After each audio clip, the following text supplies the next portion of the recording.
My Wife is a Beautiful CEO Chapter 131. Kabanata 131.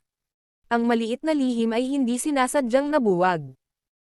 Si Lin Ruoxi ay hindi mahiyain gaya ng ibang mga babae, at bagamat namumula siya, agad niyang kinokontrol ang kanyang emosyon at kumuha ng magandang cover book mula kay Yang Chen. Sabi, "Ano ang ginagawa mo, hindi ang nakikita mo." Ngumiti si Yang Chen at hindi nagsalita, ngunit kinuha ang isa pang librong binili ni Lin Ruoxi mula sa kotse. Ang pangalan ng libro ay mas prangka. The Law of Couples Getting Along 100. Ikaw. Hindi may pagtanggol ni Lin Ruoxi ang kanyang sarili. Kinagat niya ang labi niya at hinawakan iyon sa braso. "Bilisan mo, sasakay muna ako sa bus." Pagkatapos noon, lumipad si Lin Ruoxi sa kotse na parang simoy, at isinara ang pinto. Hinawakan ni Yang Chen ang ilong at hindi maiwasang isipin na medyo nakakatawa ang larawan. Hindi ko inaasahan na bibili si Lin Ruoxi ng ganoong 2 libro. Parang hindi niya style. Sa pagbabalik sakay ng kotse, bumalik si Lin Ruoxi sa isang walang malasakit na ekspresyon. Mas malamig pa kaysa sa pagdating niya, kalahating salita ay hindi sinasabi, sa katunayan, "Hindi ko alam kung ano ang sasabihin, gusto ko lang magmadaling umuwi at umalis. Papunta sa kwarto ko. Off, walang makakakita sa iyo sa kama." Nakita siya ni Yang Chen na kasing nervyos ng kaaway, at sa wakas ay hindi niya maiwasang mapangiti. Totoo ba na hindi ito isang libro na may relasyon sa pagitan ng mag-asawa? Hindi ito bawal na libro. Walang dapat magtago. Nakaluhod. Biglang pinindot ni Lin Ruoxi ang mga ilaw ng direksyon at pinahinto ang sasakyan sa tahimik na kalsada na may mga linyang madilim na ilaw at pinatay. Napapaligiran ng pedestrian street na puno ng maliliit na tindahan, tahimik ang gabi, walang sasakyang pedestrian, at napakatahimik ng liblib. Ang mga ilaw sa kotse ay automatikong lumiwanag, at ang malambot na dilaw na halo ay tumama sa malamig na mukha ni Lin Ruoxi, na nagpapakita ng isang pakiramdam ng pagkakasala. "Nakakatawa ba?" Tahimik na tanong ni Lin Ruoxi. Nagtaka si Yang Chen kung paano huminto bigla, at nagtanong ng mga ganoong katanungan, kahit papaano ay nagtanong. Ano ang nakakatawa? Naisip ni Lin Ruoxi na siya ay may suot na bawang at nanunuya. "Sa tingin mo ba ako ay tanga? Kahit paano maging asawa, paano ako makakasama sa isang lalaki?" Nag-squat si Yang Chen at gusto lang sabihin na, hindi, ngunit biglang naalala na ang 2 taong nagsama-sama sa panahong ito, tila hindi ito masyadong maganda. Gayunpaman, hindi naramdaman ni Yang Chen na ito ay puro problema ni Lin Ruoxi, ngunit pagkatapos na tanungin ito, nagsimula siyang mag-isip tungkol sa kung ano ang kulang sa pagitan ng dalawa.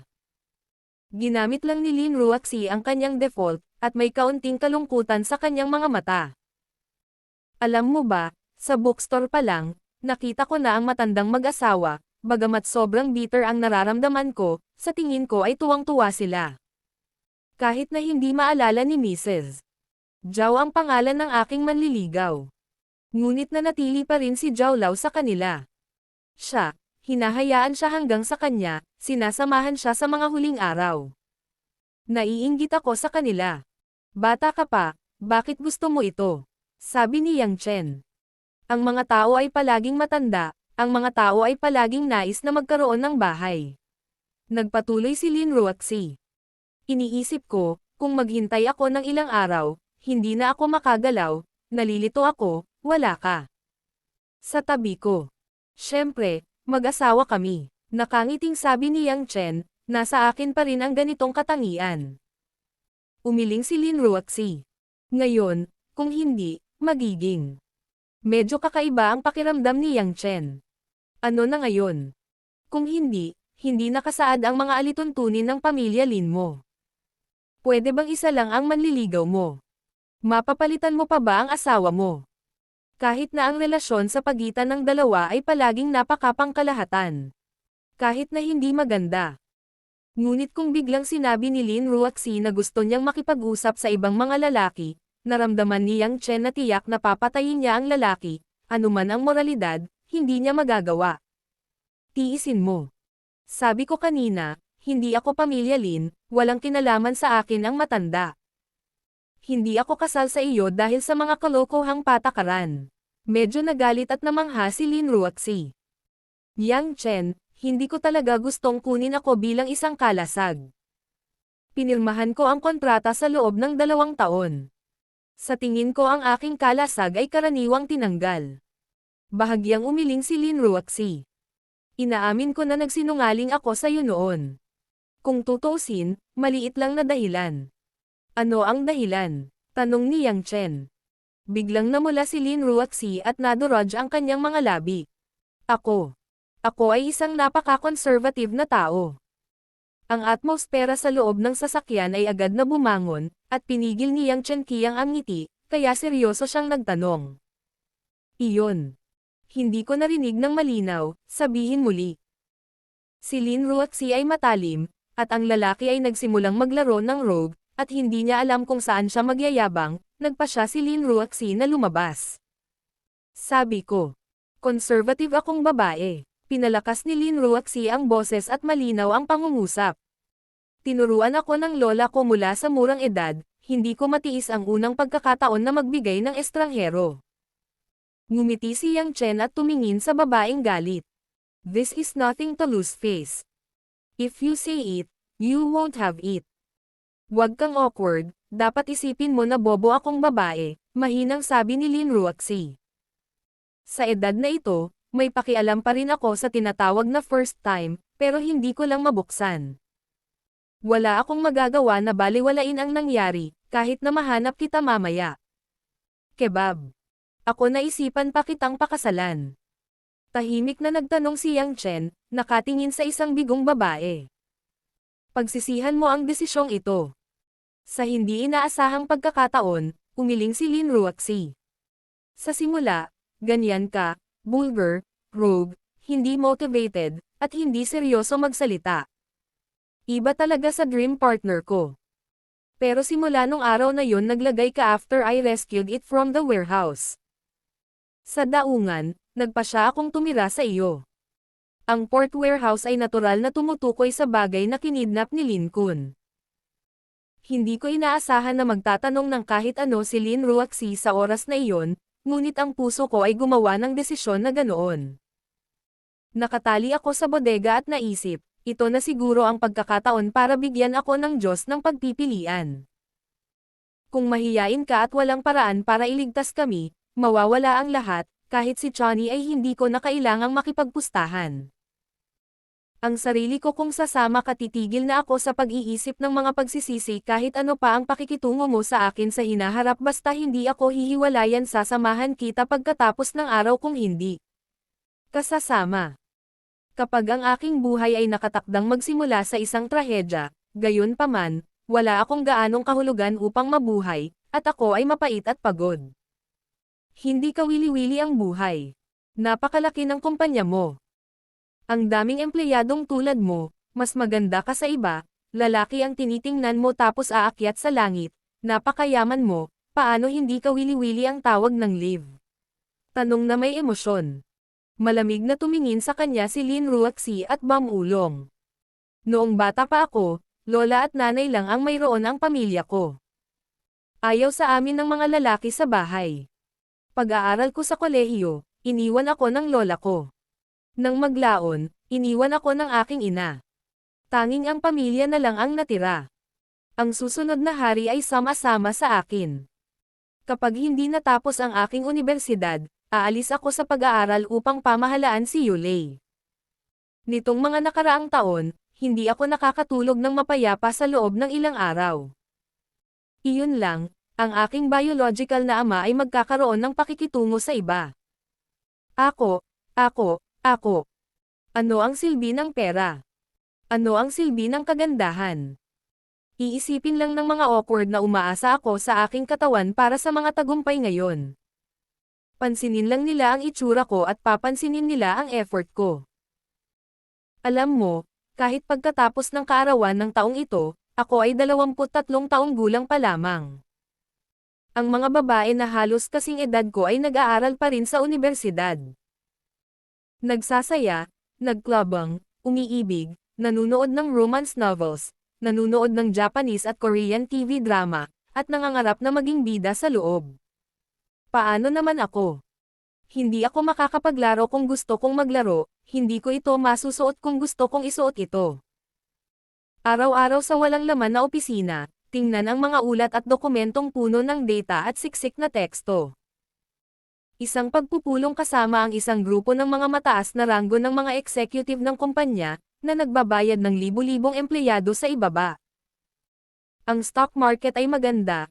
I will spur the following people not to relax. Sales problems. I have to calmly encourage the following people don wag kang panghinaan ng loob. Automatikong nagdilim ang mga ilaw sa sasakyan. Sa dilim, hindi ko makita ang ekspresyon sa mukha ni Lin Ruoxi. 2 linya lang ng kristal ang napakalinaw. Dahan-daang lumapit si Yang Chen at gusto siyang tulungang panasan ang kanyang mga luha. Ngunit agad na nilampasan ni Lin Ruoxi ang kanyang ulo at pinunasan ang mga luha, upang ang kamay ni Yang Chen ay nasa ere. Hindi mo ako kailangang kawan, alam ko ang ginagawa ko. Sinabi sa akin ng lola ko na ang isang babae ay hindi maaaring umasa sa isang lalaki. Iniwan ng lalaking iyon ang lola ko, kaya nilikha ng lola ko ang Yulei International at ginawa rin ang Yulei International na ang laki ng araw na ito. Hindi ko inaasahan na magiging mabuti ka sa akin. Alam ko na maaaring ako ay isang kwalipikadong tagapamahala ng kumpanya, ngunit tiyak na hindi isang mabuting asawa. Hindi mo ako gusto, at hindi kita kamumuhian. Sino bang nagsabi na ayoko sa'yo, ayoko na papakasalan kita? Sabi ni Yang Chen na nakakunot ang noo. Natahimik sandali si Lin Ruoxi at nagsabi. Hindi mo ako kilala, kahit na gusto mo ako, gusto ko lang ang hitsura ko. Ngunit hindi iyon mahalaga.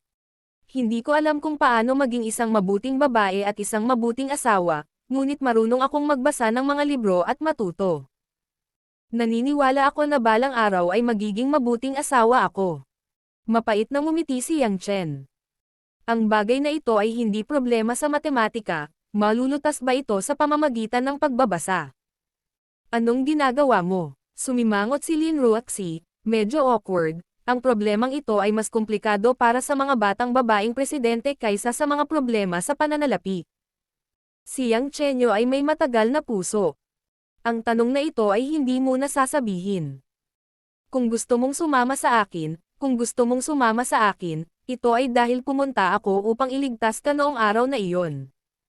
Sa katunayan, ito ay hindi magandang dahilan. Sana ay sundin ako ng aking asawa. Ang tanging dahilan ng kanilang pagsasama ay dahil mahal niya ako at mahal na hindi maiwan. Ang iyong dahilan ay hindi pag-ibig, ito ay isang uri ng pasasalamat sa akin. Ay Don, hindi kailangan ng pasasalamat mo, iniligtas kita dahil ikaw ang aking babae, naiintindihan mo. Hindi ako maliit na babae, napakatalino kong maghusga, pangangatwiran ni Lin Ruoxi.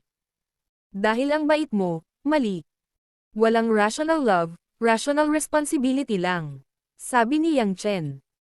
Walang sinabi si Lin Ruoxi, tila iniisip ang kahulugan ng mga salita, ngunit hindi maintindihan ng kanyang mahinang love cell ang mga bagay na ito. Nagpatuloy si Yang Chen. Tulad ngayon. Kapag nakita mo ang matandang mag-asawa. Ang matandang mag-asawa, na nabubuhay ng magkasama magpakailanman, naiinggit ka at nananabik sa ganoong uri ng pag-ibig, kaya nag-uudyok ito sa iyong pagnanais para sa buhay ng mag-asawa. Ito ay isang magandang bagay at a human nature. In fact, I also hope that I can walk through this life with you. Gaya nga ng sabi mo, baka gusto ko ang itsura mo. Siyempre, pananagutan kita. Good husband, hindi talaga ako malinaw sa sarili ko. Pero sobrang kumbinsido ako na kahit mag-expire ang contract marriage, basta hindi mo ako iiwan, hindi ako magkukusa na iwan ka, hindi habang buhay, ito ang pangakong maibibigay ko sa iyong lalaki. Sabi mo kailangan mong magsumikap para maging mabuting asawa, tuwang-tuwa ako, pero ang pinili mong paraan ay magbasa ng mga libro para matutunan kung paano maging asawa, sobrang nakakatakot. Akala mo si Mrs. Zhao o Zhao laging tumitingin sa libro. Theory, with reference to life. Umiling si Lin Ruoxi, Naramdaman din niya na hindi ito makatotohanan, nagtanong. Ano ang dapat kong gawin? Sa pakiramdam ng pagpunta, ang pag-ibig ay walang teorya sa lahat. Feeling. Ano pakiramdam mo? Si Lin Ruoxi ay nagsimulang sumakit muli ang ulo. Ngumiti si Yang Chen, "Love, kami ay isang napakagandang sitwasyon sa pagitan namin." Sa pangkalahatan, ang mga lalaki at babae ay magkasama, sila ay una sa pag-ibig, may passion, pagkatapos ay may kasal, may responsibilidad. Ngunit kami ay may kasal at responsibilidad muna, ikaw to be responsible for your life, I am responsible for my actions. Maaaring may responsibilidad tayong mag-asawa sa isa't isa, pero kulang ang pagmamahalan ng lalaki at babae. Mahal-mahal, narinig ni Lin Ruoxi ang salita, na mula ang mga ugat, ako. Hindi ako marunong umibig. Ito. Sa katunayan, hindi ko maintindihan. Hinawakan ni Yang Chen ang likod ng ulo. Hindi niya talaga maintindihan. Yung mga dating babae puro nahuli, tapos ngayon yung mga babae sa paligid ko hindi na sinasabi na may mga lalaki at babae na magkakaibigan, puro manliligaw. Mahinahong sinabi ni Lin Ruoxi. Kung gayon ang dami mong sinasabi, ito ay walang kaparerikan. Sa katunayan, walang paraan, bulong ni Yang Chen, tinutukan ang babae sa harap ng kanyang mga mata at tinatamasa ang kakaibang halimuyak ni Lin Ruoxi. Ano ang solusyon? Nagtataka na tanong ni Lin Ruoxi. Napalunok at nagmura si Yang Chen, at gumamit ng mga salita upang sabihin. Sa tingin ko, dapat nating hanapin ang pag-ibig sa pagitan ng mga lalaki at babae mula sa orihinal na pananaw. Ano ang orihinal na anggulo? Ito ay ang ugnayan sa pagitan ng katawan at katawan.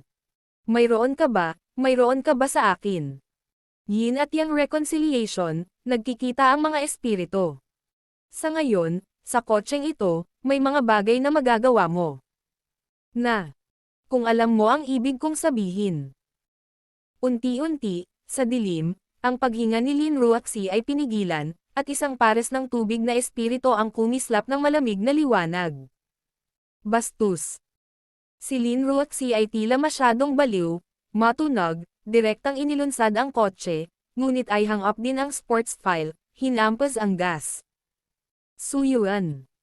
Ang Mercedes-Benz Trotting ay parang isang maliit na bakal na baril na lumilipad palabas, isang malakas na puwersa ng pag-urong ang nagpalapit kay Yang Chen sa upuan. Hoy! Huwag kang excited. Bakit ang bilis mo? Tube ka ba? Kuya, mali ang sinabi ko, hindi mo kaya ng dahan-dahan. Kailangan mong mabangga. Nabangga ka, ang maltong ito ay rogue. Crush me, ibaba mo rin ang handbrake ng sasakyan. Hindi mo kailangan. Pupunasan ko ate mo. Ang pinagseselosan mo ay ang road killer. Ang maliwanag na pulang taillight ay tumawid sa electric on ang curve sa gabi at nawala sa dulo ng madilim na kalsada. Matapos ang isang abalang yugto ng panahon, sa wakas ay naging patag muli ang buhay ni Yang Chen. Si Rose ay abala sa muling pag-aayos ng mga puwersa sa ilalim ng lupa sa kanluran. Tulad ng ipinagmamalaking reyna ng isang mundo sa ilalim ng lupa, na tinatanaw ang lahat ng mga hipon at alimango ay mapapawi, na nagtatatag ng isang bagong kaayusan na inaasahan niya. Ang Dongxing sa Eastern District ay tila napakababa. Maliban sa pagpapakita ng mabuti kay Wei, walang dagdag na aksyon. Tila ang bagong Western District Overlord ay ipinanganak bilang default. Si Sito Mingze ay ipinadala ni Rose sa isang hamak na bansang Nordic sa Europe, kung saan may mga paos na babae na nag-aalaga sa kanyang susunod na buhay. Walang gaanong pera, sapat na para sa kanya, hindi sapat ang bahay, maaari lamang siyang maglagay ng sofa para manood ng TV. Nang umalis ako sa Huaxia, narinig kong sinabi ni Xiao Zhao na umiiyak si Sito Mingze at nagmamakaawa sa rosas. Huwag mo siyang papaalisin, alam niya na noong lumabas siya, wala siya. Si Rose ay walang malambot na puso, malinaw na malinaw sa kanya kung gaano kahalaga ang kanyang pagpili. Ang mga bagay ay isang ganap na paghinto. Inanyayahan ni Li Jingjing si Yang Chen na pumunta sa isang mahiwagang lugar na sinabi niya. Ngunit kailangan niyang maghintay ng ilang sandali upang pumunta. At sinabi rin kay Yang Chen na pagkatapos ng pagbubukod ni Li sa ama at anak ni Jiang, nagsimula siyang humingi sa kanya ng isang bagong kasintahan, na ikinasakit niya. Gusto kong umalis at mabuhay. Para naman kay Jiang Shuo at sa kanyang ama, si Jiang Meng, matapos makita ang anonymous na video, nagulat sila. Sa tuwing makikita nila si Li Jingjing sa paaralan, parehong tumatawa ang mag-ama na parang mga aso at buntot, at nagustuhan nila ito. Hindi ko alam kung ano ang magpapanggap. Sugar na puro high school si asterisk. Bagamat paminsan-minsan ay nagbibigay kay Yang Chen ng ilang, panliligalig na tawag. Ngunit pinamahalaan ng kanyang ina, walang paraan na maubusan muli, na nagpapatawa kay Yang Chen, na ang boss girls parang natuto na ang mga lalaki. Naging abala muli ang buong kumpanya ng Yulei International pagkatapos ng pagbabalik ni Lin Ruoxi. Ang fashion show sa Taglagas at ang mga sikat na item sa season ay kailangang ihanda sa oras. Bilang isa sa mga nangungunang kumpanya ng fashion sa China, hindi maaaring mawala ang Yulei International. Ang mukha. Ngunit abala, mayroong ilang mga hindi kapansin-pansing bagay. Sa Departamento ng Relasyon sa Publiko, ang nag-iisang lalaking empleyado, si kasamang Chen Bo, maliban kay Yang Chen, ay nagbitiw sa panahong ito. Ang dahilan ng pagbibitiw ni kasamang Xiao Chen ay dahil hindi angkop sa kanya ang gawaing public relations, at nagpasya siyang magtrabaho sa isang publishing house. Ang mga text editor ay mas angkop sa kanyang karakter. Napakalinaw ni Yang Chen, higit sa lahat dahil ang kapatid ni Chen Bo, ang kapatid ni Chen Rong ay nakinabang na ng malaki sa panig ni Rose, at naging kahalili pa ng pangunahing pagsasanay ni Rose. Kaya naman, napakaganda ng problema ng pamilya ni Chen Bo. Ang solusyon, hindi niya kailangan gawin ang trabahong hindi niya gusto para sa dagdag na libong sahod.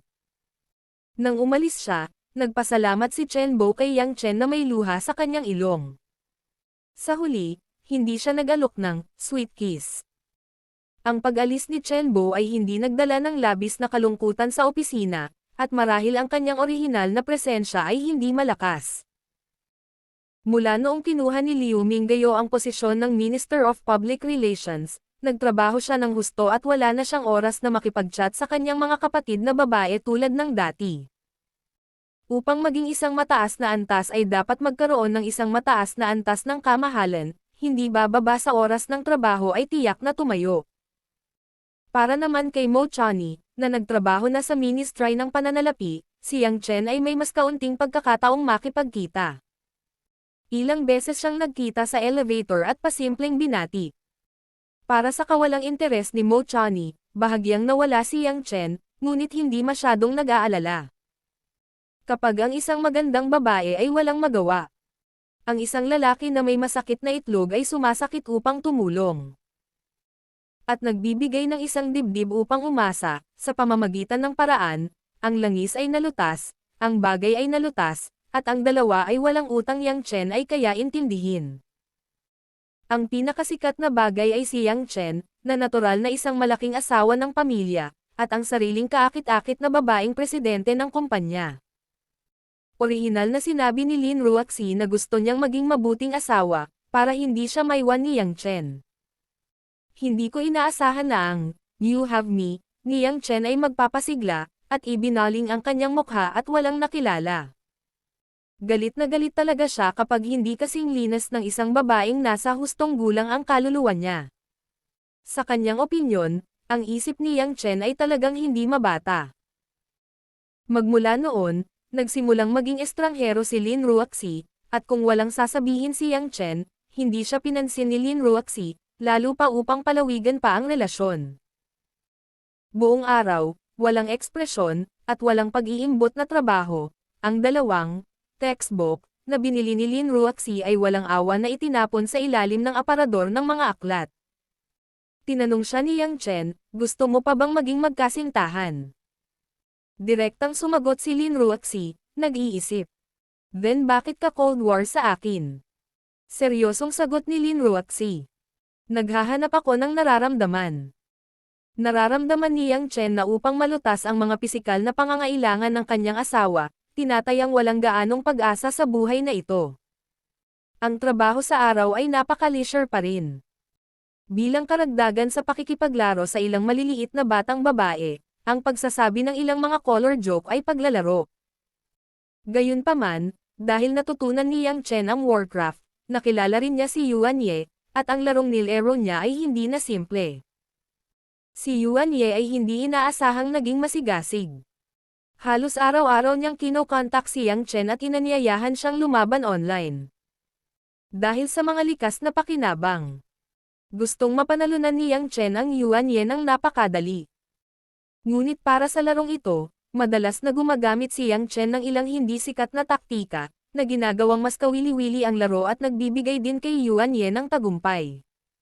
Space. Hinangaan ni Yuan Ye ang pamamaraan at kamalayan ni Yang Chen. Naisip din niya ang mga naunang salita ni Yang Chen, at ang husay ng mga malalayong tao. Seryoso siya at nakipagkaibigan. Hindi siya nagkulang sa mga kaibigan at kaibigan ng mayamang pamilya, ngunit ang tunay na kaibigan ay napakaliit. Unti-unti ding naramdaman ni Yang Chen na si Yuan Ye ay hindi makatwiran gaya ng ibang mayayamang young masters. Gumagawa ng mga katangahan. Bihirang makakita ng kasiya siya sa mata, ang kabilang partido ay napakakaibigan, at tinanggap ang kaibigang si Yuan Ye, ang relasyon ng dalawa ay unti-unting naging intimate. Medyo marami. Nang makaalis siya sa trabaho noong Biyernes, tinapos ni Yang Chen at Yuan Ye ang huling laro. Gusto lang magpaalam ni Yang Chen sa MSN, nagpadala ng mensahe si Yuan Ye, Yang Ge, birthday ko sa ika-9 sa susunod na buwan, gusto kitang imbitahan sa aming party para dumalo sa party. Nag-alinlangan si Yang Chen. Mula sa kasalukuyang sitwasyon, ang pamilya ni Yuan Ye ay talagang isang napakayaman. Bagamat hindi niya mapipressure ang ganoong background ng pamilya, maaaring makatagpo siya ng ilang taong hindi malayuan.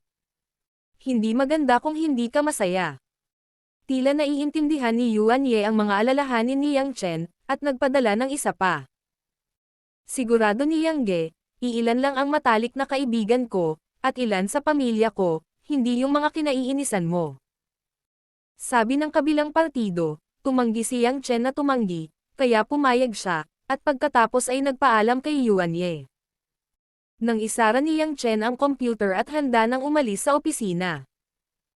Si Zhao Hongyan, na kamakailan lang ay nakaupo, ay bigla siyang pinigilan at tinanong, Yang Chen, mayroon ka ba pagkatapos ng trabaho? Wala naman, anong meron? Nakangiting sabi ni Zhao Hongyan. Naging abala kami pagkatapos ng promosyon ni Ming Yuji. Hindi namin siya ipinagdiwang. Magsisimula ako sa Zhangkai ngayong gabi. Gusto kong pumunta sa Blueberry Bar, para ipagdiwang si Mingyu, gusto ko magsama kayo. Go!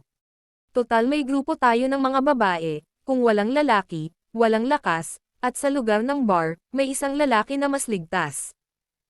Naalala ito ni Yang Chen. Hindi niya ipinagdiwang si Liu Minggayo. May nakita siyang ilang crush sa paligid niya at nahihiya siyang tumanggi.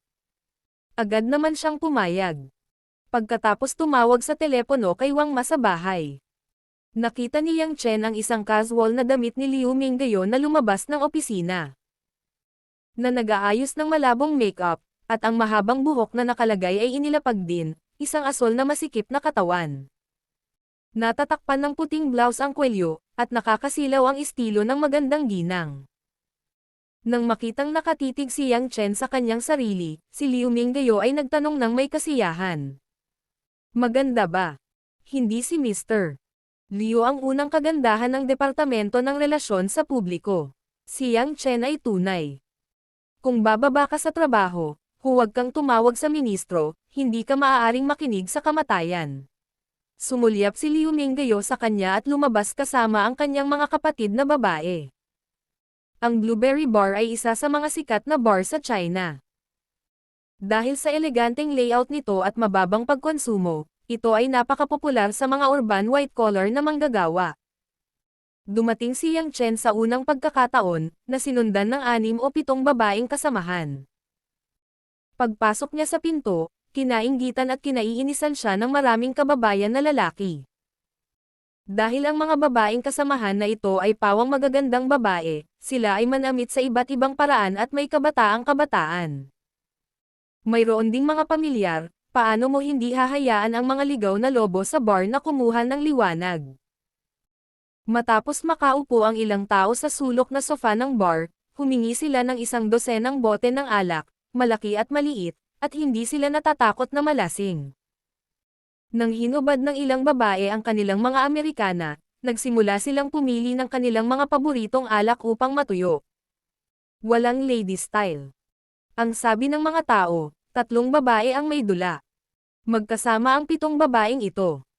Natural, hindi sila makatapos ng usapan. Umiinom sila ng alak at kumakain ng prutas. Mabilis nilang inilagay ang mukha ng lahat sa pula, kaakit-akit. Kinuha ni Yang Chen ang bote ng vodka at sumangot. Dahil sa huling pagkakataon na wala sa kontrol ang utak, hindi na siya naglakas loob na uminom pa. Pagkatapos ng lahat, ang bagay na ito ay nakaapekto sa nerbiyos ng utak, si Yang Chen ay hindi nang ahas na magbiro. Nang ang isang grupo ng mga kababaihan ay nagtatawanan at umiindayog. Isang binata na nakasuot ng makitid na suit at gwapong mukha na may hikaw sa kanyang tainga ay pumunta sa mesa at tinitigan si Zhao Hongyan. Na nakaupo sa tabi ni Yang Chen, Zanzi, napakatalino nito. Panipi. Si Zhao Hongyan, na humahadjejek at tumatawa, ay biglang napangiti at nakita ang lalaki, hindi natural na tumatawa. Xiao Wei, oo, napakatalino. Dito ka rin umiinom. Pumunta ako dito kasama ang girlfriend ko. Masyado siyang uminom sa banyo. Baka tumagal pa. Kung hindi, hindi ako maglalakas loob na lumapit at kumustahin ka, baka magselos ang girlfriend ko. Ngumiti ng masama ang lalaki. Daan. Sa sandaling ito, si Zhang Kai, isang malabong mata, ay nagsabi, "Red yan, sino ito?" Palihim na sinabi ni Zhao Hongyan. Ito ang nakababatang kapatid ng aking asawa, ang aking munting tiyuhin, na tinatawag na Yu Wei. Pagkatapos ng banayad ng ngiti, binati ni Yu Wei ang mga babae at tinanong si Zhao Hongyan. Zanzi, lalabas ka ba dito para uminom ngayong gabi, sinabi mo ba sa kapatid mo? Maputi ang mukha ni Zhao Hongyan, at dinilaan niya ang kanyang mga labi. He smiled and said, "Parang nakalimutan kong tumawag. Salamat sa iyong paalala, lalabas ako at maglalaro ng isa ngayon." Pagkatapos noon, sumiksik si Zhao Hongyan at tumakbo palabas ng Blueberry Bar. Pinto. Napangisi ang bibig ni Yu Wei, at ito ay panandalian. Pagkatapos batiin ang ibang tao, sinundan niya ang bar ni Zhao Hongyan. Si Liu Mingdayo at ang iba pa ay nahihilo, at sa sandaling ito ay nagkatinginan sila at walang masyadong pakialam. May episode lang sila. Saglit na lumubog si Yang Chen, inilapag ang bote, at sinabi sa ilang tao. Lumabas ako para huminga, napakabara, patuloy kang umiinom. Sinabi ni Intuit ayon kay Yang Chen. Dapat magkaroon ng problema si Zhao Hongyan, bagamat hindi lasing ang ilan pang kababaihan, ngunit nakita pa rin ni Yang Chen ang pagiging hindi natural ng mukha ni Zhao Hongyan. Pumasok na ito sa taglagas, at ang mga lansangan sa gabi ay tila malamig at maangin. Kaunti lang ang mga pedestrian na handang mamili sa oras na ito. Minsan may mga dumadaan, at nagmamadali din sila. Pagkalabas ni Yang Chen sa pinto ng bar, tumingin siya sa magkabilang gilid. Hindi niya nakita ang figure ni na Zhao Hongyan at Yu Wei. Hindi niya maiwasang makaramdam ng pananakit ng ulo. Kailangan niyang simulan ang paghahanap sa paligid. Kasabay nito, sa likod ng bar, ilang mas magaan na ilaw sa kalye ang nagbibigay liwanag sa maliit na parking lot.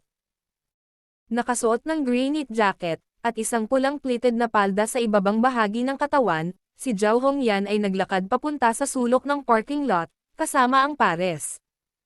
Nang payat ang itim na usbong na sutla na medyas ng magagandang binti. Ang buong tao ay nagpapakita ng pamilyar na estilo ng kabataang babae, ngunit sa sandaling ito ang kanyang mukha ay puno ng pagkabalisa at mahinang ekspresyon. Saglit na nag-alinlangan. Kinuha ni Zhao Hongyan ang isang maliit na mobile phone, handang mag-dial ng telepono, ngunit inilabas lang ang numero ng telepono, ang card ay wala doon upang maglakas loob na kumonekta. Anong problema, mahal kong pamangkin, huwag kang maglakas loob na tawagin ang aking kapatid. Ang boses ni Yu Wei ay tumunog mula sa likuran ni Zhao Hongyan at ito ay lubhang kawili-wili. Nang inig ang katawan ni Zhao Hongyan, dahan daw ang lumingon para tingnan ang paglubog ng araw, at ang ilan sa kawalan ng tiwala. Xiao Wei, paano lumabas? Naghahanda akong lumaban. Sa malaking gabi, natatakot ako sa ginagawa mong mag-isa, kaya halika at manood. Tumawa si Yu Wei Xiao. Pamangkin mo ako. Hindi kapatid mo. Anong magagawa? Ngumiti si Zhao Hongyan at ipinilig ang kanyang ulo, inabot at dinilaan ang sarili niyang bangs, ngunit malaya ang kanyang mga mata at hindi siya nang ahas na tumingin kay Yu Wei. Si Yu Wei ay gumawa ng ilang hakbang at naglakad sa layong 1 metro sa harap ni Zhao Hongyan. I can be such a nephew. My brother is such a wife. How can I feel relieved? You don't have to worry about me, or give me a brother. Tumawag ka para makasigurado siya. Ikaw, advance ka, lalaban ako. Huminga ng kaunting kaguluhan si Zhao Hongyan. Bakit kailangan kong pumasok? Hindi ba ako tinatawag ng Scorpion kasama ang kapatid ko? Oh, guilty ka, wala kang balak makipag-away. Yu Wei, namula si Zhao Hongyan at tumangala sa binata na puno ng hajijek. Anong ibig mong sabihin? Paano ka nakakausap ng ganito?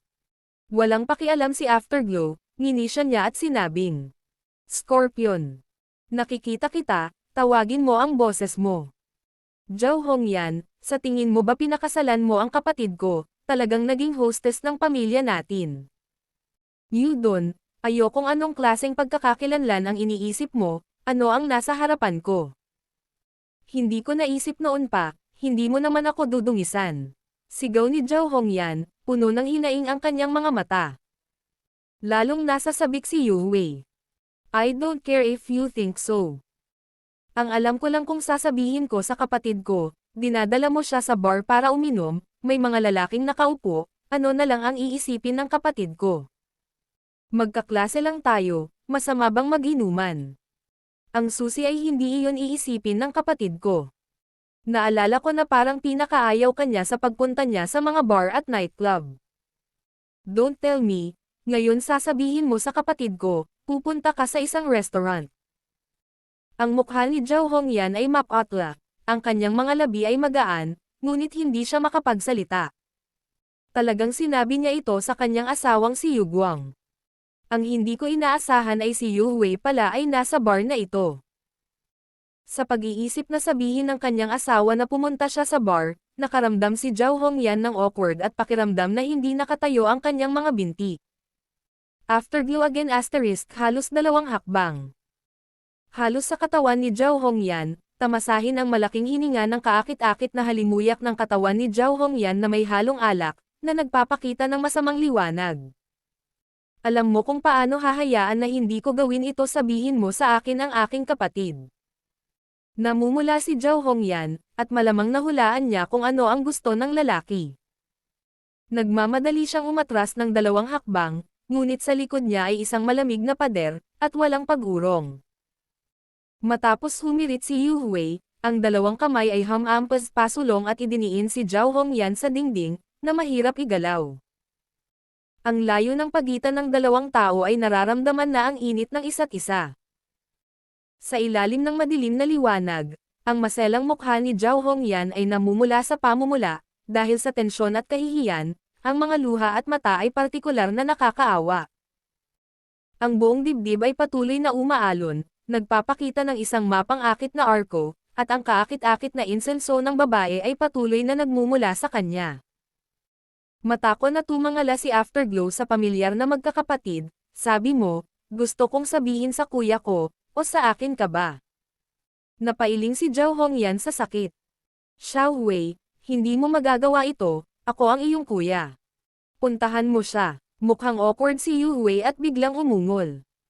Hindi pa ako naging malaking tao simula nang dumaan ka sa pinto.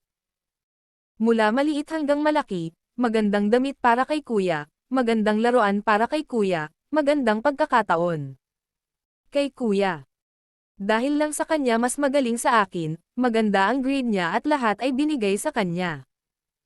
Ngayon ay nakatapos na ako ng kolehiyo, at ang negosyo ng pamilya ko ay nasa ilalim na rin niya. Alam ng mga matatanda ang lahat tungkol sa akin, sinasabi na ako ay kilala ko ang mga multo. Wala akong pakialam sa kanya kanina, kilala ko si Lee kuya. Well, wala akong pakialam sa mga iyon, pero bakit kailangan kong hayaan si kuya pati yung babae? Halatang una kong nakita. Ikaw. Pero bakit hindi mo man lang sila pakawalan sa huli, dapat ikasal mo si kuya. Buti naman yung lalaking yon. Makaluma, matigas ang ulo, walang saya, hindi ko alam kung paano kita pakikitunguhan ng maayos, bakit? Kailangan mong pakasalan siya. Dahil siya ang tagapagmana ng kinabukasan, pangalawa akong anak na walang magawa sa lahat ng oras at minamaliit ng pamilya niya. Umaalingaw-ngaw ang afterglow, ang mayabang na boses ay nagpatuloy sa pag-agos ng mga luha ni Zhao Hongyan, na labis na natakot upang maglakas loob na humarap. Sinasabi ko sa iyo Zhao Hongyan. Ikaw, siya, huwag kang magpanggap na puro sa harap ko. Babayaran mo ang mga bilihin. Kitang-kita mo ang katayuan ng kuya ko, ang pera ng pamilya natin. Gusto mong maghintay. Para mamatay yang mga matandang yan pera. Sayo yan diba? Para ka sa mga tanga sa bahay na marunong protektahan ang kuya mo, mababa ang tingin ko sayo sa puso ko. Hindi ka from me today, ikwento ko sayo ang nightclub ng kuya mo. Makinig ka sa kanya, ang tigas na tulala ay maniniwala sa nakababatang kapatid na ito. Kapag mas nirerespeto ko siya. Haha. Sabi mo bobo at hindi tanga. Ang taong pinakapinagkakatiwalaan niya ay ang pinaka-napupuot sa kanya. Si Zhao Hongyan ay umiiyak, Xiao Wei. Huwag mong sabihin iyan. Hindi ganoon. Tumahimik ka. Si Yu Wei ay mukhang mabangis, ang kanyang ekspresyon sa mukha ay mukhang medyo baluktot, at siya ay ngumiti at sinabi. Hindi mo na kailangang ipaliwanag ito sa akin. Narinig ko mula sa iyo ang lahat ng mga mapagkunwari na taong ito mula pa noong bata pa ako. Pagod na akong makinig. Tanong ko lang sa iyo, Zhao Hongyan. Zhao Zizi. Sasampalin ka ba ng kuya ko, at wala kang makikitang tao? O maghubad ka na lang ng damit, maganda ang pwesto natin. It will be half an hour, bak wala naman akong nangyari simula nung nasa bahay ako. Nang palapit ng palapit ang mukha ni Yu Wei, sa wakas ay napagtanto ni Zhao Hongyan na lilipat siya, at nang siya ay natakot, lumabas din ang mga mapaghimagsik na emosyon sa kanyang mga buto. Binuksan ni Zhao Hongyan ang kamay sa likod ng afterglow at sinubukang tumakas. Mapapasaya siya ni Yu Wei, manunuya at hinawakan ang braso ni Zhao Hongyan at hinampos siya sa likod at itinulak ito sa sulok. Si Zhao Hongyan ay awkward. Halos hindi tumayo at bumagsak sa malamig na lupa. Tulad ng pagpilit sa ina ng mapanganib na sandali. Si Zhao Hongyan, bilang karagdagan sa hindi maawat na titig, sa sandaling ito, medyo mas galit at sumisigaw, sinusubukang ilagay ang afterglow potions palayo. Nakakalungkot lang na kahit galit na galit ang mga babae, madalas ay hindi nila maihahambing sa isang may sapat na gulang na lalaki. Ang mga kamay ni Zhao Hongyan ay hindi pa dumampi sa katawan ni Yu Wei, at ang mga ito ay nakasabit ng dalawang kamay ni Yu Wei. Ang puwersa ng homeopathic ay idiniin din sa dingding. Hindi makagalaw. Sinasabi ko sa iyo, napakasuway mo, hindi lang kita kailangang paglaruan, kundi sabihin din sa kapatid ko ang lahat ng mga bagay. Sabi ni Yu Wei, hinawakan ang mga kamay ni Zhao Hongyan, ni Nishan. Si Zhao Hongyan ay hindi malayang makakasira. Gusto niyang itaas ang kanyang paa at sipain ang makapal na lalaking ito, ngunit pinigilan siya ng mga paa ni Yu Wei ng maaga, tulad ng pagkakaayos sa cross. Huwag mo akong takutin. Kailangan mong sabihin kay Yu Guang. Sasabihin mo sa kanya. I have no worries, in short, hindi kita hahayaang magtagumpay. Ang boses ni Zhao Hongyan ay paus na, humihingal, ngunit bilang huling dignidad ng isang babae hindi siya susuko. Ito ba? Tumaas ang isang kilay ni Yu Guang, na parang casual na nagsabi. Ang matandang lalaki ng iyong pamilya. Yu Wei. Ang malakas na pagtatanggol sa isip ni Zhao Hongyan sa wakas ay lumuwag, lumuluha ang mga mata at incisors. Bakit mo ginagawa ito?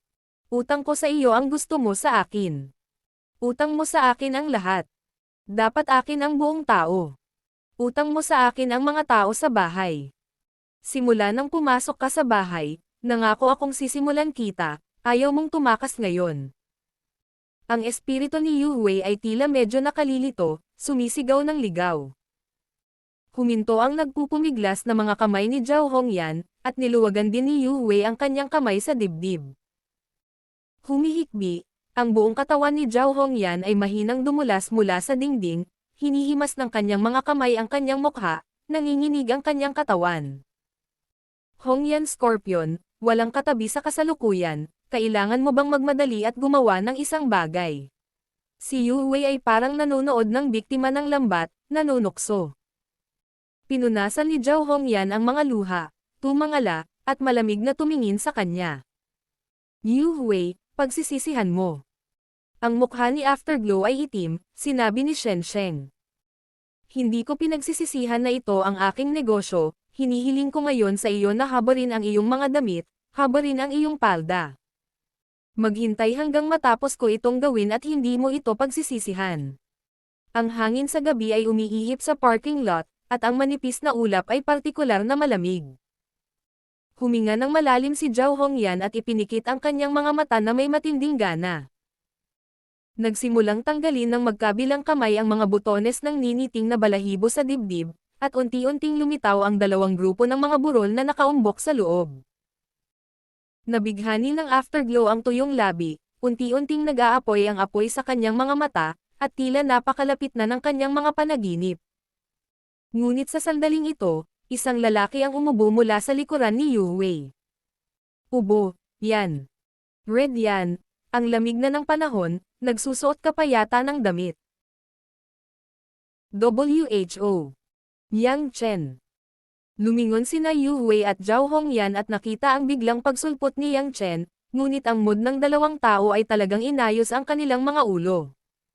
Ikaw ba yan? Naaalala pa rin ni Yu Wei na ang lalaking ito ay nakaupo kasama ang isang babae sa mesa ni Zhao Hongyan. Biglang lumitaw si Yang Chen. Matapos ang kaunting gulat ay agad siyang kumalma.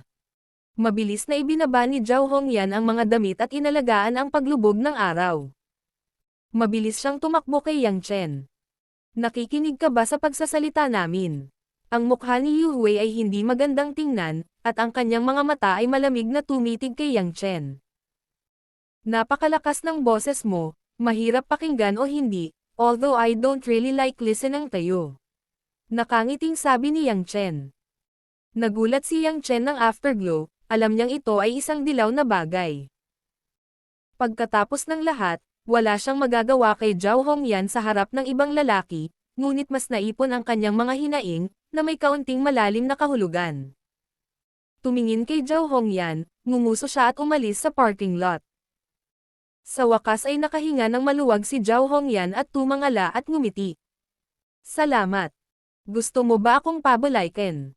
Naramdaman ni Yang Chen na nangyari ang ganoong bagay, na iniwan si Zhao Hongyan upang magpatuloy sa pag-inom. Ito ay isang pagpapahirap sa babaeng ito.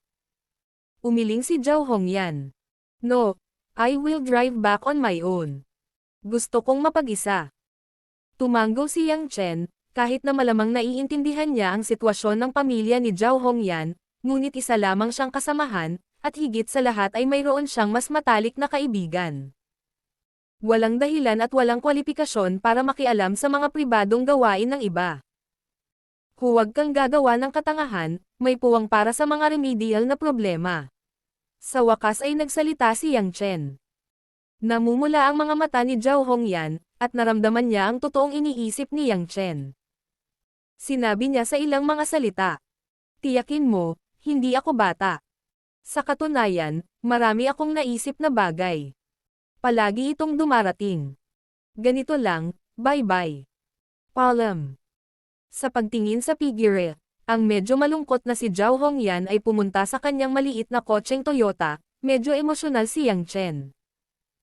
Bawat pamilya ay may mahirap na karanasan, kumpara kay Zhao Hongyan, at ang kombinasyon ng mag-asawa tulad ni Lin Ruoxi ay maaaring hindi masyadong masama. Hayaang isipin niya ang isang matandang kasabihan, ang buhay ay matigas, hindi maaaring labanan, pagkatapos ay masisiyahan ka. Pagkaalis ni Zhao Hongyan, bumalik si Yang Chen sa Blueberry Bar. Nakainom na si Liu Minggayo ng ilang babae, at nakakahiya ang hitsura ng pagtawa. Nang makitang bumalik si Yang Chen, ngunit hindi nakita si Zhao Hongyan, si Liu Minggayo, na malinaw pa rin, ay nagtanong. Paano ang Hongyan? Oh, siya ay sabik na bumalik ng maaga, hayaan mo akong pumunta at makipag-usap sa iyo. Nag-iisip na nagtanong si Liu Minggayo. Walang pakialam. Wala, ngumiti si Yang Chen at kinuha ang alak na hindi pa niya natatapos inumin. Itinaas niya ito sa ilang kasamahang babae. Unahin pa rin namin ang alak, at hilingin ang aming karera ni Leo ng maayos na biyahe. Cheers! Ilang babae din ang nagtaas ng salamin at humajijek. Isa pa, grupo ng mga babae ang nag-iinuman bandang 10:00 ng gabi at nagkalat ng kanilang mga tahanan.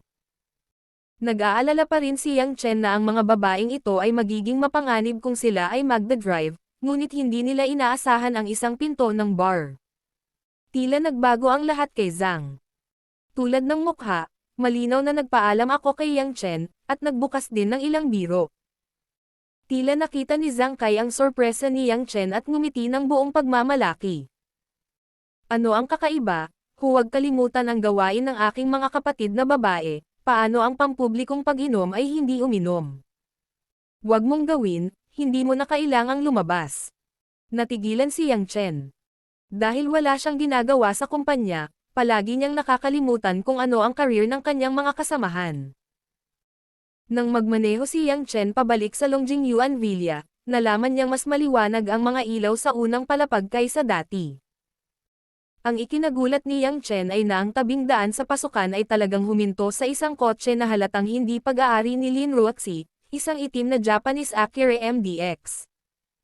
Bagamat ang ganitong uri ng kotse ay isang Japanese luxury car, ito ay itinatag sa Estados Unidos. Basta lalabas sa China, dapat imported at mahal. Hindi kaya dumating sa bahay ang mga kamag-anak ni Lin Ruoxi. Papasok ba yan o hindi? Pagkatapos mag-isip tungkol dito, naramdaman ni Yang Chen na ang problemang ito ay napakawalang kabuluhan, at na hindi niya naiimpluwensyahan ang hitsura ng lungsod, anong magandang mukha ang hindi nakikita. Dahan-daang pumasok sa pinto, ang sofa sa bulwagan ay nakaupo sa isang bisita, ngunit hindi ang mga matatanda na naisip ni Yang Chen, ngunit isang binata na nakasuot ng asol na Versace shirt. Ang maayos na mixing buhok, ang maayos na mukha, ang taas ng ilong, ang katawan ay wala pang 1.8 metro, at ang balat ay napakalusog.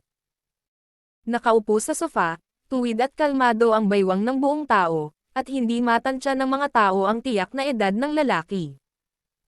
Sa sandaling ito, nakaupo si Lin Ruoxi sa dalawang sofa kasama ang lalaki sa 90 degree na anggulo. May mainit na tsaa sa coffee table. Kung ano ang dapat pag-usapan. Nang makita ko si Yang Chen na papasok sa bahay, bahagyang kumunot ang noo ng lalaking nakaasol na kamiseta, at agad na tumayo na may matamis na ngiti at tumanggaw kay Yang Chen na pala kaibigan. Nagtawanan ang mga tao kapag maayos sila, at hindi sila masyadong bastos. Ngumiti din si Yang Chen Chong at tinanong si Lin Ruoxi, na tahimik na nakaupo. Ito ba? Nang hindi na hinintay na magpakilala si Lin Ruoxi, sinabi ng lalaki na may malinaw na boses. Ang pangalan ko ay Zheng Xinlan, at ako ay alumnus ng Ruoxi University. Maaari ko bang tanungin ang ginoong ito? Sige. Magpatakbo ng sarili mong tahanan, ngunit tanungin ang iyong sarili kung sino itong lalaking may-ari. Napansin ni Yang Chen na ang lalaking ito ay hindi kasing pala kaibigan, at kahit na ang kanyang panloob na pagmamataas ay malamang na mas mataas ng kaunti kaysa sa iba. Ayaw niyang kunin ang susi ng kanyang villa. Yung lalaking may susi ng bahay na ito, sino ang sabi mo? Biglang nagpakita ng kulay si Zheng Xinlan. Kapatid ba ni Ruoxi o ang nakababatang kapatid, hindi ko pa nakita. First time ko kayong makilala. Huwag po kayong magtaka. Nang makita ang tunay na, false, na ekspresyon ni Zheng Xinlan, sa wakas ay napagtanto ni Yang Chen na ang mukha ng lalaking ito ay hindi mas payat kaysa sa kanyang sarili, at bahagyang sumimangot. Sa oras na ito, tumingin si Lin Ruoxi kay Yang Chen na may mahinang tingin at bumaling kay Zheng Xinlan. Schoolmaster, siya si Yang Chen, asawa ko. Bahagyang nagbago ang mukha ni Zheng Xinlan, ngunit tahimik niyang itinago ito. Ngumiti siya at sinabing, si Mr. Ruoxi pala. Kung batis ka talaga, bakit hindi mo sinabi sa akin na ikakasal ka na? Hinihintay akong bumalik ng ganito. Nagpa siya na kahit ang baso nang hindi ako pinainom ng alak. Humihingi ng paumanhin si Lin Ruoxi. I'm sorry, I just got married recently. I didn't have time to tell the seniors. Pero kakakuha lang namin ng certificate, hindi pa tapos ang kasal, and the seniors will come. Hindi pa tapos ang kasal. Nagpakita ng kaunting kinang ang mga mata ni Zheng Xinlan. Lumipat siya ng ilang mata sa pagitan ni Yang Chen at Lin Ruoxi at sinabing, mabuti iyan. Huwag kalimutang tawagan ako pagdating ko. Kailangan kong maghanda ng malaking regalo. Kung tutuusin, ang ating mga damdamin ay hindi hihigit sa normal. Nang tumayo si Yang Chen at nakinig sa pag-uusap na ito, hindi siya komportable sa kanyang puso. Kung hindi niya titignan ang sarili niya, makakalimutan niya ito. Bakit mo hinihintay na ikasal ka? Ano ang pakiramdam sa pagitan ninyo? Ganun pa rin ba? Nauunawaan na ang taong ito ay isang karibal. Si Yang Chen ay malugod na tinatanggap, lumakad papunta kay Lin Ruoxi, nakaupo sa sofa kung saan nakaupo si Lin Ruoxi, ang sofa ay nakaupo sa lupa at naglaro ng ilang beses upang kumalma. Binasag ni Lin Ruoxi ang kanyang kilay, at hindi pa rin siya sanay na maging masyadong malapit kay Yang Chen, kaya lumayo siya ng kaunti kay Yang Chen. Ang hindi sinasadyang paggalaw na ito ay nakita sa mga mata ni Zheng Xinlan, at nagkaroon ng pagsabog ng liwanag sa kanyang mga mata. Parang may naiintindihan siya, lumuwag ang ekspresyon niya. Hindi alam ni Mr. Yang kung saan matatangkad. Tinanong ni Zheng Xinlan kung wala siyang gagawin. Ibinuhos ni Yang Chen ang kanyang sarili ng isang tasa ng kumukulong tubig at humigop. Sinabi niya, kung wala kang mataas na antas, magtatrabaho ka para sa iyong asawa sa kumpanya, at ikaw ay magiging isang malayang tao. Ang ekspresyon ni Zheng Xinlan ay naging mas kumpiyansa at medyo, at sinabing may ngiti. Napakaganda din yan. Umaasa din ako na makikita ko ang 3 taon ng unibersidad sa isang lugar kung saan makikita ko si Ruoxi araw-araw. Nakikita ko si Ruoxi paminsan-minsan. Hindi malilimutan. Si Lin Ruoxi ay medyo hindi komportable, kinuha ang tasa ng tsaa at tahimik na dinidilaan ang tsaa nang hindi nagsasalita. Hindi na maganda ang init ng ulo ni Yang Chen. Nang marinig ko ito, may mga merienda at suka pa. Mukhang mas nananakot ang lalaking ito kaysa kay Xu Jihong. Maging ang unibersidad ay napakalapit sa Lin Ruoxi. Gayunpaman, hindi nagkusa si Zheng Xinlan na sabihin na siya mismo ay hindi sapat para sabihing hindi, ngunit humigop siya ng kanyang tubig at nakinig sa kanyang pakikipag-chat kay Lin Ruoxi. Ibinalik ni Zheng Xinlan ang orihinal na walang malasakit na anyo. Hindi na siya tumitingin kay Yang Chen. Parang ang daming emosyon. Graduate student pa ako.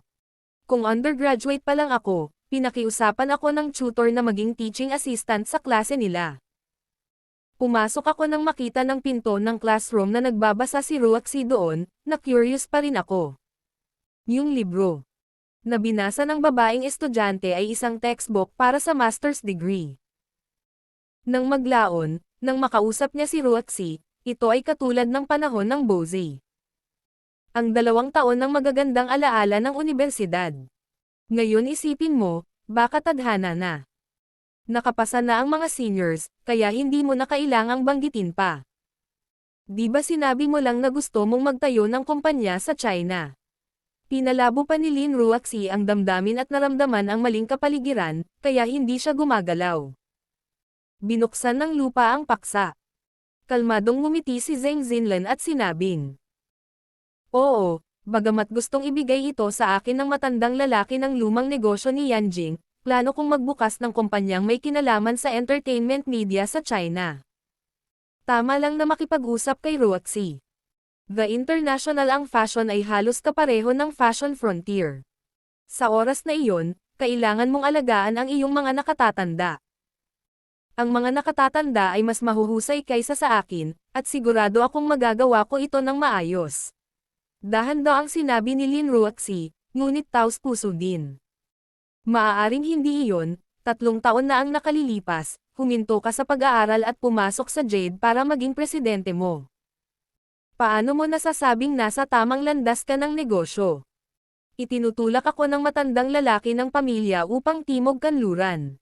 Sa nakalipas na 3 taon, nagtatrabaho ako sa mga baril at bala. Nakalimutan ko na ang mga bagay na natutunan ko noon, bulalas ni Zheng Xinlan. Si Lin Roxy ay nahuli sa ilang alaala. I heard some classmates say that you went to be a soldier. Hindi pa rin ako naniniwala. I didn't expect you to go. Sa mga mata ni Zheng Xinlan, may kaunting nostalgia at dulang. Ang mukha na puno ng panlalaking ugali ay lalong panlalaki sa ilalim ng liwanag. Kung hindi mo alam, kung mukhang mapayapa ang ating bansa, hindi magiging stable ang frontier defense. Sinabi ko na sa nakalipas na 3 taon sa Timog Kanluran, sinabi ko na mayroong 5 o 6 na raang araw ng alitan sa mga bansa sa Timog Kanluran. Hindi ko masabi kung gaano karaming tao ang namamatay, ngunit hindi ako masanay. Ang umaalingaw-ngaw na larangan ng digmaan. Ang nagkakalat na usok. Para kay Lin Roxy, na nanirahan sa malaking lungsod mula pagkabata, ay likas na kakaiba, at ang mga sundalong dugong bakal, at karamihan sa mga kababaihan ay magkakaroon ng kulto, kahit na kasing lamig niya. Hindi ko maiwasang magtanong, School, may kaguluhan ba sa Timog Kanluran? Nag-aaway pa ba kayo? Si Yang Chen, nakaupo sa tabi ni Lin Roxy, ay natagpuan na si Lin Roxy ay interesado sa ganitong uri ng bagay, at hindi niya maiwasang mapangiti ng bahagya. Anong ibig sabihin yan? Nang mag-isip siya kung ano ang gagawin, nakaramdam si Yang Chen ng inis sa kanyang puso. Gusto niyang kunin ang mga ugat at usok, ngunit nalaman niyang ubos na ang usok sa kanyang bulsa. Hindi niya maiwasang umupo sa sofa at patuloy na nakinig sa malalim na pagsasalita ni Zheng Xinlan. Masyadong tamad si Zheng Xinlan na bigyang pansin ang naiinip na ekspresyon ni Yang Chen, at bumantong hininga. Ang batang mukha na nakaranas ng maraming hangin at hamog na nagyelo ay may kapanahunan na hindi naaayon sa kanyang edad. Oo, humihilik. Wala akong kalahating taon sa hukbo dahil may ilang ang pundasyon ng martial arts, pagsasanay at kulay, ay direktang inilipat sa field group ng 32nd Division ng Southwest China. Sa madaling salita, isa itong espesyal na sundalo, na dalubhasa sa labanan sa mataas na lugar. Araw-araw, nag-squat siya sa southern side, hindi dahil sa pagpupuslit ng droga at trafficking. Ito ay dahil sa ilang mga alitan sa teritoryo kung kaya't sila ay nakikipaglaban sa hukbo ng ilang mga bansa sa Timog Kanluran. Ngayon isipin mo, makakaupo ako dito ng buhay, isang pagpapala ang walang mga braso at binti. Kung alam mo kung ano ang nangyari sa ilog. Minsan sa isang kanyan sa tulong ng hukbo ng India, ang kanilang mga materyales sa suporta ay dumating ng mas mabilis kaysa sa aming naisip, at sinundan pa ang artillery ng koponan. Noong panahong iyon, mayroon pa kaming 7 o 8 tao sa kumpanya. Wala pang 100 kaaway ang sinabi ng kabilang panig, ngunit umasa kami sa ilang putok ng sarili naming machine gun.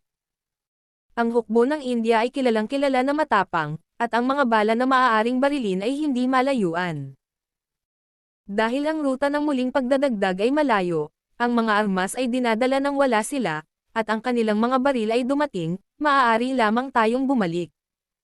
Ang pagkakasunod-sunod sa dibisyon ay hindi kailanman maaaring bawiin mula sa kanyan. Sa oras na iyon, kami ay nababalisa pa nga, at dinala namin ang bag ng mga pampasabog ng direkta sa kakahuyan. Nang makalusot kami sa kabilang side, naghagis kami ng mga pampasabog mula sa likuran nila. Tandang padamdam. Pinasabog ang 2 baril ng grupo ng mga bastard. Panipi. Bagamat ito ay isang napakasimpleng paglalarawan, si Zheng Xinlan ay labis na nasangkot at ginawang tila nalubog si Lin Ruoxi sa sitwasyon. Medyo nasasabik siya tungkol sa apurahang sitwasyon sa oras na iyon at nagtanong. Natuklasan ka na ba ng commander ng kumpanya? Nalungkot si Zheng Xinlan at sinabing, paanong hindi ito matuklasan? Ang commander ng aming kumpanya ay direktang binaril ng ilang Indian monkey sa pugad ng kabayo, at maging ang mga buto ay nabasag. Nakakaawa naman.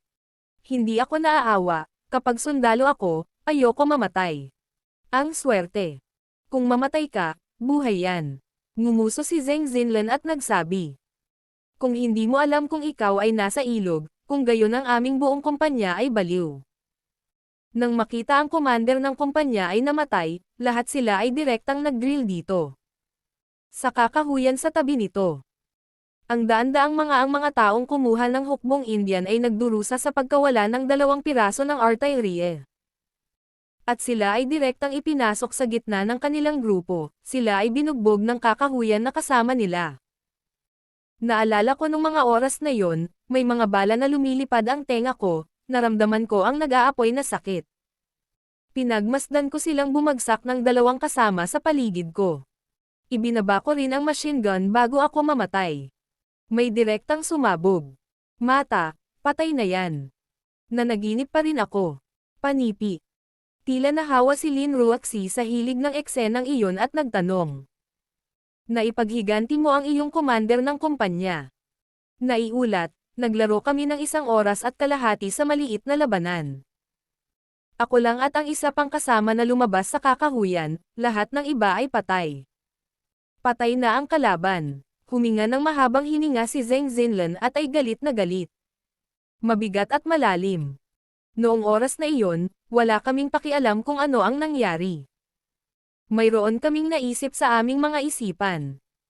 Iyon ay upang ipaghiganti ang aming commander ng kumpanya, at magbuhos ng dugo, at nakalimutan ko ang lahat tungkol dito.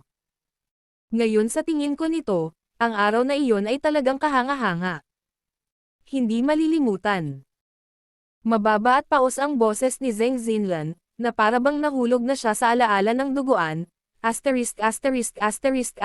na alaala, at si Lin Ruoxi, na nakikinig ng mabuti, ay nagpakita rin ng kaunting tingin. You said enough. Hindi ba pwedeng hindi ka umutot? Biglang tumangala si Yang Chen, na matagal nang nanahimik, at tumingin kay Zheng Xinlan ng malamig na tingin. Anong masasabi mo? Nagmukhang sulaw si Zheng Xinlan at nagtanong ng ilang hindi kas-iya siyang salita. Nakisawsaw lang si Lin Ruoxi sa larawang hinahangaan at hinangaan niya. Ang biglaan at maalay na mga salita ni Yang Chen ay nagpalungkot sa kanya. Nagtanong siya. Ano ang gusto mo kay Yang Chen, bakit ganito ang pagsasalita mo sa mga nakatatanda? Dahan-daang bumangon si Yang Chen mula sa sofa at ngumiti at sinabing. Bakit ka nagsasalita ng ganito? Dahil humutot ka. Mr. Yang, kahit na asawa ka ni Ruoxi, hindi ko matiis na sirain mo ang kaluwalhatian ng ating mga sundalo. Dapat bigyan mo ako ng makatwirang paliwanag. Explain. Alam mo ba ang gagawin? Ngumisi si Yang Chen, tumalikod at gustong umalis. Tumayo si Lin Ruoxi at sumigaw. Yang Chen, huminto ka. Tapusin mo ang mga salita. Hindi ako papayag na maging ganyan kabastos sa senior ko. Matagal na bamantong hininga si Yang Chen, lumingon at tumingin kay Lin Ruoxi, ngunit ganoon ang hitsura, hayaang maramdaman ni Lin Ruoxi ang lamig sa kanyang mga buto. Hindi pa niya nakita si Yang Chen na nagpahayag ng ganoong hitsura. Malungkot, desperado, walang laman, kulay abo, na parabang ito ay isang napakalalim na kuweba, upang ang mga tao ay lubos na kumbinsido. Nanatili si Lin Ruoxi. Hindi napansin ni Zheng Xinlan na nakatayo na siya sa sandaling iyon, at tumayo sa maringal na dibdib. Tumingin siya kay Yang Chen ng may titig. Ang katamtamang lalaking ito na tila hindi mapagkompetensya sa kanyang opinyon ay magiging Lin Ruoxi. Asawa, hindi niya matanggap.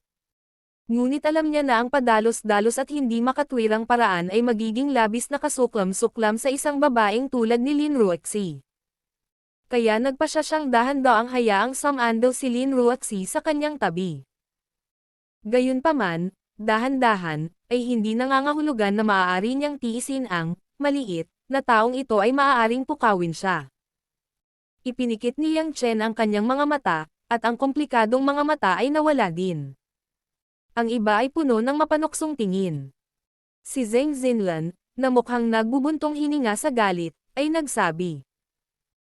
Zheng Zuchang, pakiusap, hayaan mo akong sabihin sa iyo ang totoo, ikaw ang tinatawag na Blood Battlefield career story, sa aking paningin, ay isang fairy tale story lang ng pamilya ng isang bata. At paglilibang sa sarili. Anong pinagsasabi mo? Naningkit na ang mga mata ni Zheng Xinlan. Hindi natakot si Yang Chen, at ngumiti at nagsabi. Hindi mo alam kung ano ang larangan ng digmaan. Hindi ka pa nakakita ng totoong larangan ng digmaan. Nakita mo ba si Mr. Yang? Hinamak ni Zheng Xinlan. Huminga ng malalim si Yang Chen at sinabi sa tono ng boses. May luwas sa lahat ng dako, may putik sa lahat ng dako, ang iyong katawan ay pataas at pababa, maliban sa dugo ay pawis, walang tubig, walang pagkain. Walang kumpletong tao na nakahiga sa tabi mo. Hindi ang mga kamay at paa, ang ulo at mga laman loob. Hindi mo matukoy kung sila ba ay iyong mga kasamahan o kaaway mo. Bukod pa sa mga pagsabog ng mortar at putok ng baril sa iyong mga tainga, ang mga bala ay sapat na magaan upang maglagay ng umot-o. Kung kukuha ka ng kaunting pagbaril, malamang na may granada sa iyong ulo. Kung hindi ka kikilos, magkakaroon ka ng shell na tumatama sa iyong kanal.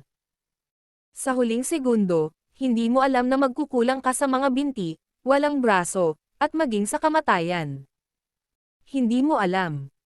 Kapag nakakita ka ng anumang bagay na nabubuhay sa kabilang panig, kahit na ano, ang iyong unang reaksyon ay barilin at kontrolin siya bilang isang sibilyan. Kaaway. Sarili mo pa rin. Pupunta sa kanya para sa humanitarianism. Pumunta sa larangan ng digmaan niya nang hindi sinasaktan ang mga sibilyan. Tumayo ka lang sa tapat mo, kailangan mong mamatay. Kapag nakita mo ang iyong mga kasama na nagkakasundo sa iyo, natamba ka sa iyong tabi at nakita mo ang iyong sarhento at batihing kapatid na binasag ng artillery ng kalaban. Wala kang kalungkutan, walang saya, walang pakiramdam, iisa lang ang emosyon. Iyan ang kamatayan ng swerte, hindi ako. Tandang padamdam. Kapag hindi mo na kayang pangalagaan ang sarili mong buhay, ang buhay at kamatayan ay naging isang hindi masasabing sandali. Kung sino man ang may sariling oras sa paglilibang upang pamahalaan ang iba. Paghihiganti. Trabaho lang yan ng tanga. Hindi matalo ito. Kung naglaro ka na rin, dapat hayaan mo munang mabuhay ang iyong sarili. Ang mga tao ay buhay, ang lahat ay maaaring maging, ang mga tao ay patay, anumang bagay ay siya kalokohan. Panipi. Sa pagtatapos ng araw, halos isiga ni Yang Chen ang mga salitang ito.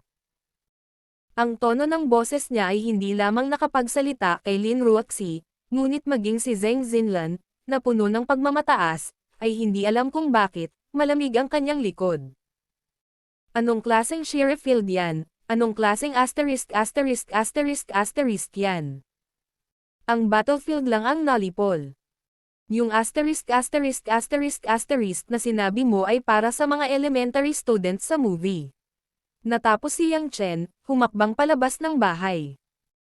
Kailangan niyang bumili ng isang pakete ng sigarilyo sa lalong madaling panahon, magmaneho ng mabilis na biyahe sa mataas na tulan, at ang panloob na marahas na kalooban ay nagpapahirap sa kanya. Nang lumabas ako ng pinto, si Wang Ma, nakababalik lang mula sa pamimili sa labas, ay nakita lang si Yang Chen, ngunit hindi siya kumusta kay Yang Chen. Nakita niya si Yang Chen na mabilis na lumipad papunta sa kotse, at ang kotse ay umungol at umalis. Medyo kakaiba ang pakiramdam ni Wang Maria. Pagpasok niya sa villa, medyo natulala siya. Si Lin Ruoxi at Zheng Xinlan ay nakatayo sa sala at pinagdurog ang mga Diyos, na parang nawalan sila ng kaluluwa. Nagmaneho si Yang Chen sa pinakamalapit na maliit na tindahan upang bumili ng pinakamababang tabako na may 2 yuan. Matapos mapulot ang sigarilyo, Bumalik siya sa kotse at nagsimulang magmaneho ng napakabilis sa paligid ng lungsod. Ang trapiko sa gabi ay partikular na bihira sa highway. Ang M3 ay parang kidlat sa gabi, sumisipol at umiindayog sa iba pang sasakyan. Pagkaraan ng 10 minuto, naubos ni Yang Chen ang 3 sigarilyo, at ang kanyang kalooban ay naging mas maayos. Siya ay random na nakahanap ng isang mataas na bilis sa intersection at nakakita ng isang bukas na espasyo upang iparada ang kotse. Sa labas ng pinto ng kotse, tumingin si Yang Chen sa maliwanag na buwan sa kalangitan at tinawanan ang sarili. Hindi kapakipakinabang para sa nakakainip na mga pahayag ni Zheng Xinlan na gumawa ng ganoong kalaking emosyonal na pagbabago. Tila ang kanyang puso ay higit na mapayapa kaysa sa nakaraan, ngunit ang layo ay malayo pa rin upang makontrol ang saklaw ng iyong mga damdamin, lalo na sa harap ng mga maseselang paksa. Huminahon ang pag-iisip, at napansin ni Yang Chen na huminto siya sa pagparada. Napatingin siya sa magkabilang gilid at biglang natigilan.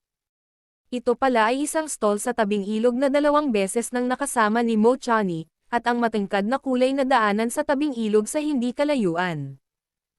Ipinapakita nito na ang mga food stalls sa kasalukuyan ay nasa negosyo pa rin.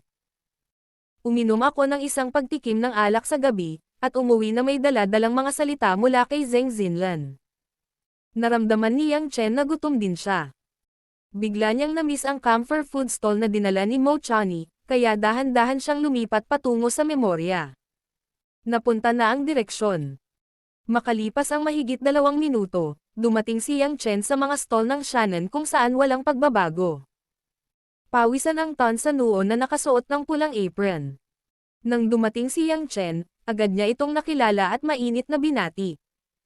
Hindi ba ito si Xiaoyang? Hinahanap mo si Nizi. Medyo naguluhan si Yang Chen sa mga pagbati ng mga awit.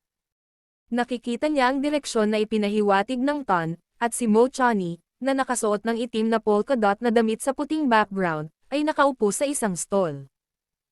Lokasyon sa sulok, isang tao, isang mesa ng maliliit na pinggan, masayang magdagdag ng sorghum sa iyong sarili.